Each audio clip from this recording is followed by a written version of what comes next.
Dear Multan, aux की update ये है कि इनका स्मैश बीफ बर्गर तो अब था ही, लेकिन लेकिन अब आ गए हैं गेम को मजीद अप करने इनके मेन्यू में पिज्जा भी। तो पेश नजर है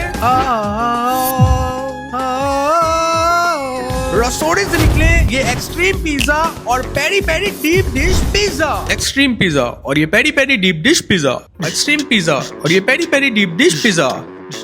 जी हाँ, यही दो मैंने ट्राई किए थे और हाँ नहीं जी बोलते, लेकिन मेरा फेवरेट जो था वो था peri peri peri peri peri peri deep dish pizza. लेकिन एक्सट्रीम भी अपने नाम की लाज रखते हुए फुली एक्सट्रीम था। और फिर ये प्लेटर ट्राई किया और इसमें जो जैसा दिख रहा है वही सब बिक रहा है। अक्खा डीएच से पूछ लो। Spin rolls were juicy, cheesy and crispy. और लास्ट में मैंने मेरे लास्ट विजिट की तरह इनका पार्मेसन बर्गर नहीं बल्कि मेरा फेवरेट लोटस शेक भी जाम फरमाया। और यही पर वीडियो भी जाम करते हैं क्योंकि इतनी आम तो है नहीं और इतने आम भी का है। मुल्तान का बेड़ा गर्क कर दिया यार। फादी स्वाद आ गया।